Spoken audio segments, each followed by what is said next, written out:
Selamat sejahtera kepada doktor dan rakan-rakan sekalian. Kami dari kumpulan 7 akan menerangkan mengenai langkah-langkah menganalisis data dan menghasilkan output yang berkaitan menggunakan perisian IBM SPSS Statistics. Kumpulan kami terdiri daripada Moriliska LT Mondon, Dayangku Nur Farah Aisyah binti Awang Patra, Nur Sheila binti Dola dan Nur Zarina binti Abdul Zaman. Antara kandungan dalam video kami ini adalah yang pertama, mengimport data dari Excel ke SPSS. Seterusnya, penyaringan data. Yang ketiga, compute data. Keempat, descriptive statistics.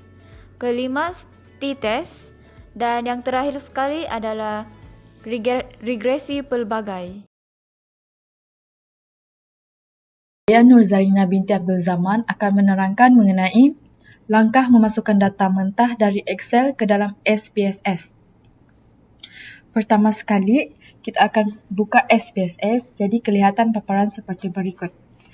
Pertama, buka file, kita pilih import data dan pilih Excel. Setelah itu keluar paparan seperti berikut dan kita pilih data mentah yang ingin kita masukkan.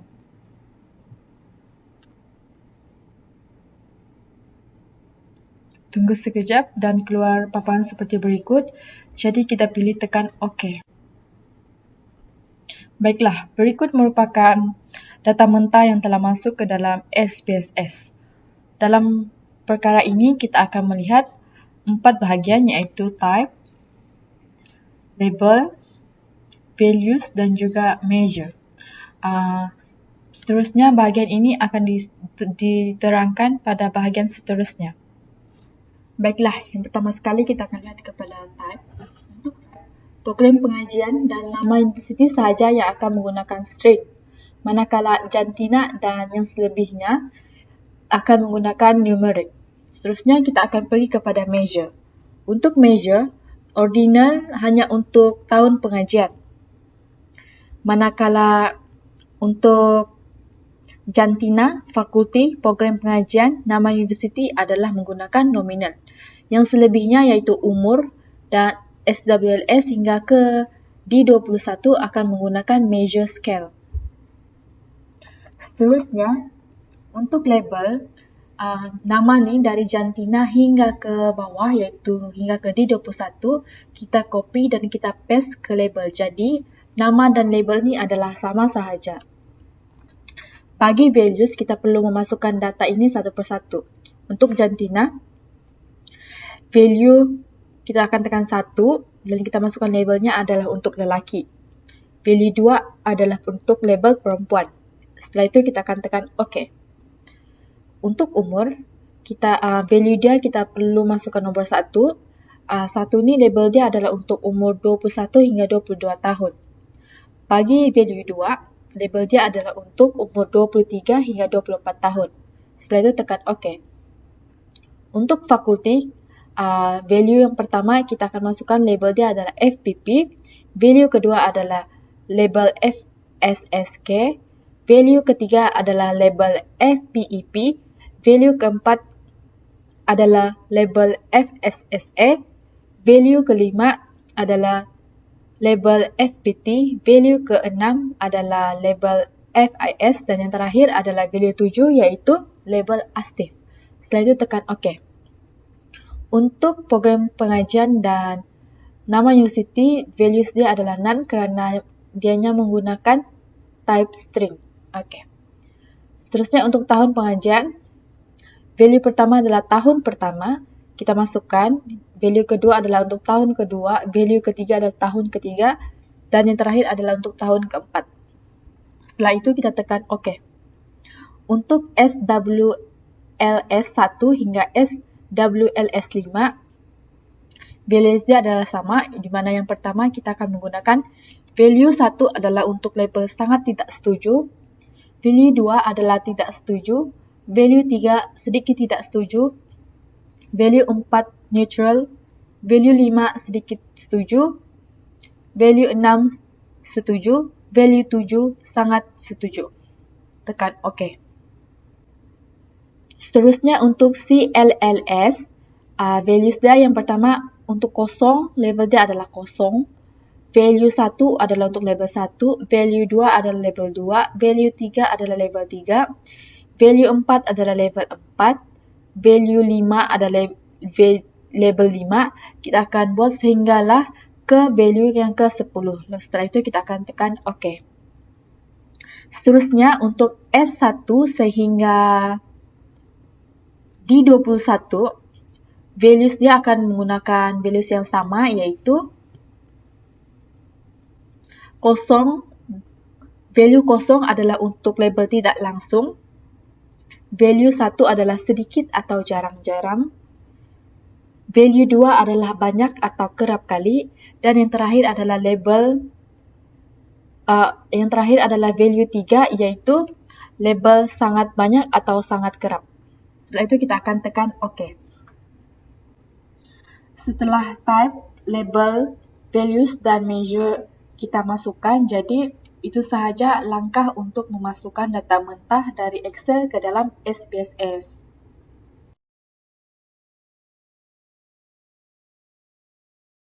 Kedua adalah penyaringan data, iaitu cleaning data. Untuk pengetahuan, penyaringan data ini adalah langkah untuk mengenal pasti sama ada terdapat masalah atau data yang hilang semasa data dimasukkan ke dalam SPSS. Di sini juga kita akan membuat sama ada perlu mengubah atau memadam data yang tidak betul maupun yang tidak valid. Bagi langkah pertama, untuk pembersihan data, kita akan tekan Analyze. Kita pilih Descriptive Statistic dan Frequencies. Setelah itu, kita akan masukkan variables. Dalam variables ini kita akan masukkan jantina, umur, fakulti, program pengajian, tahun pengajian, nama universiti. Setelah itu kita akan tekan OK. Jadi berikut merupakan paparan yang terlihat sama ada data yang dimasukkan valid atau tidak valid atau mempunyai data yang missing. Di sini terlihat bahwa tidak ada data yang missing, iaitu tidak ada data yang hilang. Data yang dimasukkan juga adalah valid. Yang pertama, frekuensi tabel jantina, berikut merupakan paparannya. Yang kedua, umur. Ketiga, fakulti. Keempat, program pengajian. Kelima, tahun pengajian. Dan yang terakhir adalah nama universiti. Jadi jadual ini kita perlu tengok dengan teliti bagi memastikan sama ada data itu adalah sah dan valid dan tidak mempunyai missing data. Itu sahaja untuk langkah kedua, iaitu penyaringan data.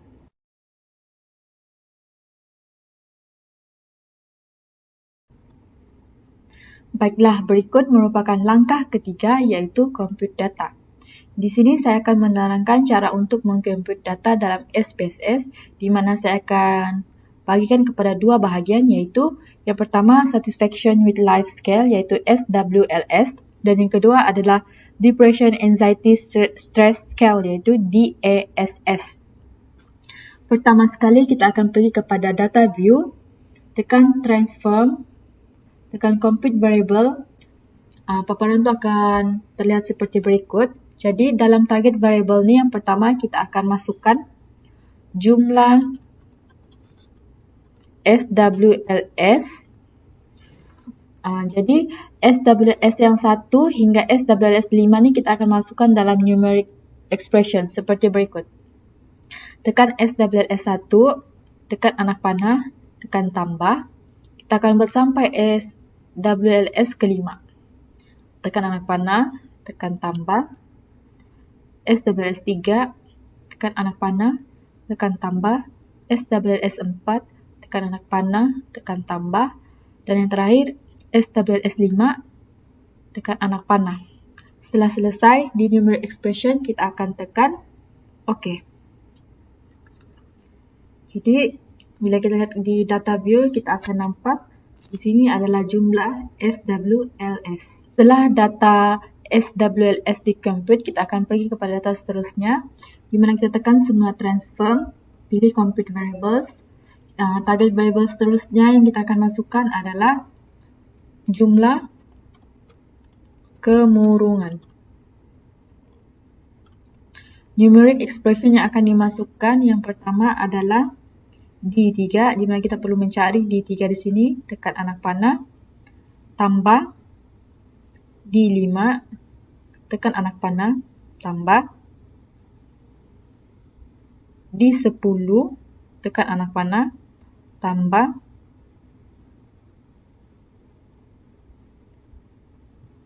D13, tekan anak panah, tambah D16, tekan anak panah, tambah D17, tekan anak panah, tambah yang terakhir adalah D21, tekan anak panah.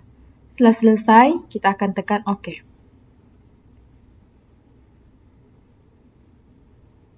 Jadi, kita dapat melihat berikut merupakan jumlah kemurungan. Seterusnya, tekan transform balik, kita akan masukkan data seterusnya. Tekan reset, kita masukkan data yang baru, yaitu jumlah kebimbangan.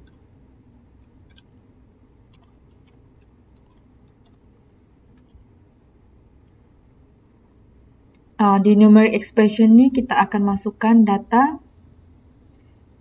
E2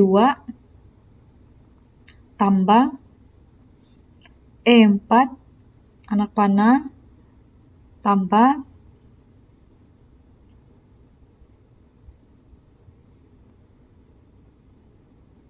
E7 anak panah tambah E9 anak panah tambah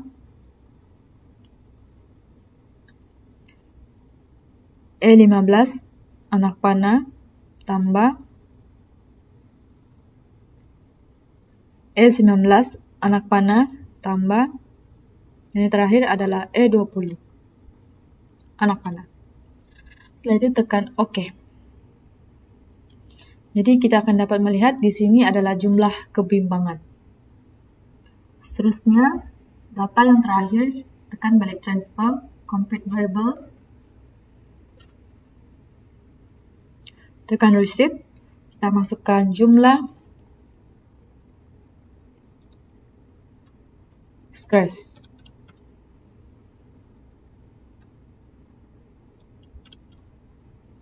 Numeric expression yang akan dimasukkan adalah yang pertama S1 anak panah tambah S6 anak panah tambah S8 anak panah tambah S11 anak panah tambah S12 anak panah tambah S14 anak panah tambah dan yang terakhir adalah S18 anak panah. Tekan OK. Jadi kita dapat melihat jumlah stres di bahagian berikut. Sebenarnya kita boleh pergi kepada variable view, di mana pada bahagian bawah sekali kita dapat melihat berikut jumlah SWLS, jumlah kemurungan, jumlah kebimbangan, dan jumlah stres. Pada data view kita boleh melihat data yang telah di-compute, yaitu jumlah SWLS, berikut merupakan jumlah kemurungan, jumlah kebimbangan, dan jumlah stres. Itu sahaja daripada saya. Sekian, terima kasih. Saya Moriliska LT Mondon. Saya akan menerangkan mengenai cara untuk menganalisis statistik deskriptif menggunakan hasil kajian melalui SPSS. Baiklah, sekarang kita ni berada di variable view dan untuk membuat analisis statistik deskriptif ini, kita akan pergi ke data view. Dalam data view pula, kita akan klik analyze Seterusnya kita akan klik Descriptive Statistics dan pilih Frequencies. Baiklah, kita akan pilih pemboleh ubah yang kita hendak uji dan kita akan pindahkan ke dalam kotak variables ini. Baiklah, jantina yang pertama adalah jantina. Kita klik anak panah ini. Seterusnya umur. Klik anak panah. Fakulti. Klik anak panah. Program pengajian. Tahun pengajian. Dan nama university. Setelah semuanya dimasukkan ke dalam variables, kita akan klik statistik. Dalam statistics, dia ada percentiles values. Untuk percentiles values ni, kita akan klik quartiles. Seterusnya, kita akan pergi ke central tendency. Di sini kita akan klik mean, median, dan juga mode. Untuk bahagian dispersion, kita akan pilih standard deviation, variance, range, minimum, dan juga maximum. Setelah itu kita akan klik continue. Seterusnya klik charts, klik histogram, dan klik show normal curve on histogram. Setelah selesai, kita akan klik continue. Setelah semuanya diselesaikan, kita akan klik OK.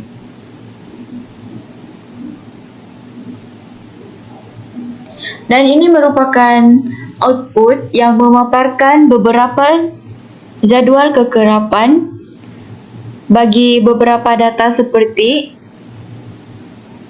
jantina, umur, fakulti, program pengajian, tahun pengajian, nama university. Baiklah, yang di bawah ini pula adalah histogram kekerapan seperti jantina, umur, fakulti, dan juga tahun pengajian. Baiklah, itu sahaja penerangan saya mengenai analisis statistik deskriptif ini. Sekian, terima kasih. Seterusnya, saya dan Guru Faresha BT Pangeran Patra bernomor BP 2011-0017 akan menerangkan cara-cara menganalisis ujian T-test sampel bebas. Ujian T-test sampel bebas adalah bertujuan membandingkan nilai min antara dua kumpulan sampel yang tidak saling bergantungan antara satu sama lain. Yang pertama sekali kita perlu pergi ke Analyze, cari Compare Means, dan tekan Independent Sample T-test. Kemudian kita akan lihat dua box. Yang pertama adalah Test Variable, yang kedua adalah Grouping Variable. Kemudian kita cari jumlah SWS, iaitu DV kita, kepuasan hidup, masuk ke Test Variable. Yang kedua adalah Grouping Variable, adalah IV kita, iaitu jantina. Kemudian tekan Define Groups, tulis nilai 1 dan nilai 2. Nilai 1 adalah kumpulan lelaki, manakala nilai 2 adalah kumpulan perempuan. Klik Continue dan tekan OK.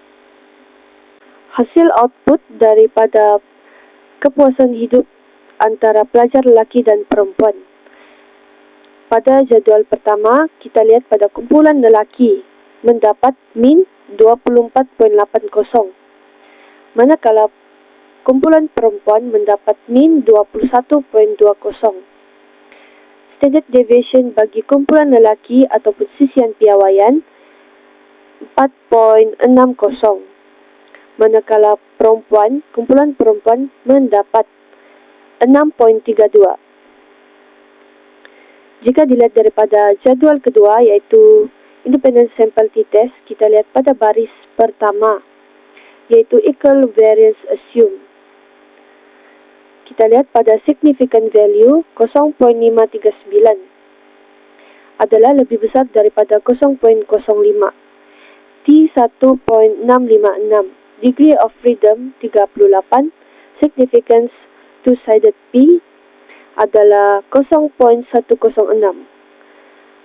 Hasil analisis ujian T menunjukkan tidak terdapat perbezaan yang signifikan. Dan juga hipotesis 0 menyatakan tidak terdapat perbezaan yang signifikan bagi kepuasan hidup antara subjek, pelajar lelaki dan perempuan adalah gagal ditolak. Seterusnya, kita akan beralih kepada HO kedua, yaitu pengaruh kemurungan antara pelajar lelaki dan juga pelajar perempuan. Yang pertama, kita pergi ke Analyze, Compare Mean, tekan Independent Sample T-Test, keluarkan jumlah SWLS dan gantikan kepada pengaruh kemurungan. Dan klik OK.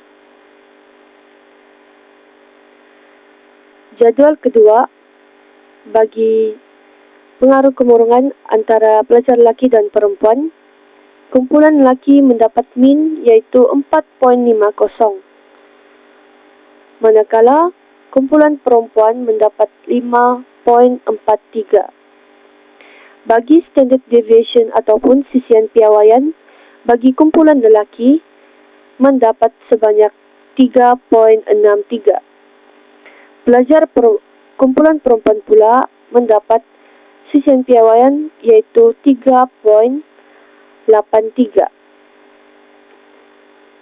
Jika dilihat dari jadual kedua, yaitu jadual Independent Sample T-Test, kita lihat pada baris Equal Variance Assume.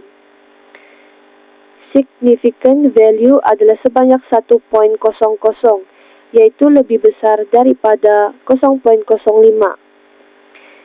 T pula adalah negatif 0.676, degree of freedom 38, significance two-sided P 0.503. Hasil analisis ujian T menunjukkan tidak terdapat perbezaan yang signifikan bagi pengaruh kemurungan antara pelajar lelaki dan juga pelajar perempuan.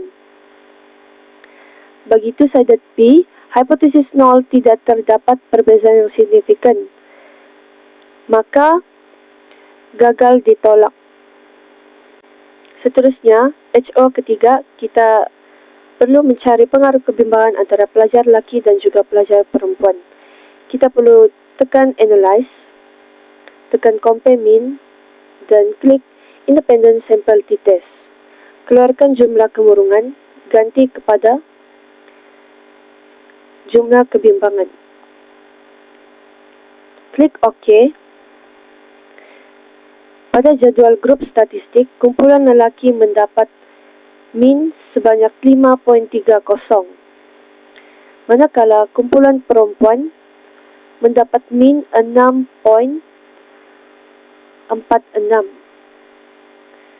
Bagi standard deviation ataupun sisian piawaian bagi kumpulan lelaki mendapat 4.78, manakala perempuan standard deviation ataupun sisian piawaian mendapat 4.31. Bagi jadual kedua ataupun Independent Sample T-Test, kita lihat pada baris Variance Assume. Significant value Levin Test adalah 0.625, yaitu lebih besar daripada 0.05. Manakala T pula adalah negatif 0.722, degree of freedom 38, significance two-sided P 0.475. Hasil analisis menunjukkan tidak terdapat perbezaan signifikan kerana 0.625 lebih besar daripada 0.05. Jika dilihat daripada two-sided P, 0.475 juga lebih besar daripada 0.05. Maka hipotesis 0 menyatakan tidak terdapat perbezaan yang signifikan. Lalu hipotesis ini gagal ditolak. Hipotesis yang terakhir yaitu pengaruh stres antara pelajar lelaki dan juga perempuan. Yang pertama, kita perlu klik analyze, compare mean, dan independence ability test. Keluarkan jumlah kebimbangan, ganti kepada jumlah stres, klik OK. Lihat pada jadual pertama yaitu kumpulan lelaki. Min adalah 5.00, manakala kumpulan perempuan yaitu 6.40 min. Bagi standard deviation, kumpulan lelaki adalah 3.83, manakala kumpulan perempuan mendapat 4.45. Bagi jadual kedua, yaitu Levin Test for Equality of Variance, kita lihat pada baris yang pertama, Equal Variance Assume. Significant value yaitu 0.784, lebih besar daripada 0.05. Manakala T negatif 0.889, degree of freedom 38, significance two-sided P 0.380. Hasil analisis ujian T sampel bebas menunjukkan tidak terdapat perbezaan yang signifikan bagi pengaruh stres antara pelajar lelaki dan perempuan. Manakala two-sided P juga lebih besar daripada 0.05. Oleh itu, hipotesis 0 gagal ditolak kerana tidak terdapat perbezaan yang signifikan. Itu saja daripada saya. Seterusnya, Bagi langkah yang terakhir adalah regresi pelbagai. Saya Narshila Dola akan meneruskan lagi sambungan bagi langkah terakhir untuk mendapatkan nilai regresi. Saya akan membuat regresi data iaitu antara simptom kemurungan, kebimbangan dan stres bagi mewakili dependent variable iaitu SWLSS dan independent variable iaitu jumlah kebimbangan, jumlah kemurungan dan jumlah stres. Bagi langkah yang pertama, kita akan klik pada menu paling atas iaitu Analyze dan cari Regression dan pilih Linear untuk membuka peta Linear Regression. Di bahagian ini, ia mempunyai dua pilihan iaitu Dependent dan Independent. Bahagian Independent, kita akan pilih SWLSS iaitu jumlah kepuasan hidup. Dan bahagian independen pula kita akan pilih jumlah kemurungan, jumlah kebimbangan dan jumlah stres. Kemudian kita akan klik statistik. Bahagian ini kita perlu memilih estimate dan model fit. Kemudian klik continue. Seterusnya, klik pula bahagian plots. ZPRET adalah faksi X. Manakala ZRESIT pula adalah faksi Y. Standard residual plots adalah kita akan pilih normal probability plot dan klik continue. Bahagian ini kita akan pilih metode iaitu enter dan kita akan tekan OK. Ini adalah output regression pelbagai yang kita perolehi. First adalah variable entered remove iaitu bahagian ini ia ada metode enter dan yang mempunyai jumlah stres, jumlah kebimbangan dan jumlah kemurungan. Seterusnya, model summary yang mempunyai R square iaitu nilai bagi jumlah kebimbangan, jumlah kemurungan dan jumlah stres. Iaitu nilainya adalah nilai yang lebih besar daripada nilai 0.05, iaitu nilai ini adalah 0.098. Manakala bahagian ANOVA signifikan dia pula adalah 0.05, iaitu bagi signifikan ini pula adalah 0.028, iaitu lebih besar daripada 0.05. Dan ini bermaksud adalah ia adalah tidak signifikan. Seterusnya pula adalah coefficients. Coefficient ini mempunyai jumlah kemurungan, jumlah kemimbangan dan jumlah stres. Bagi ketiga-tiga independent variable, jumlah kemurungan, jumlah kemimbangan dan jumlah stres, ketiga-tiga konstan ini mempunyai nilai signifikan tidak signifikan, iaitu 0.294, 0.144, 0.494. Jumlah ini menyatakan bahawa ketiga-tiga independent variable ini adalah tidak signifikan kerana melebihi 0.05. Ini adalah residual statistik dan ini menunjukkan chart normal PP plot of regression standardized residual independent variable, iaitu jumlah SWLS. Ini juga menunjukkan scat plot dependent variable jumlah SWSS.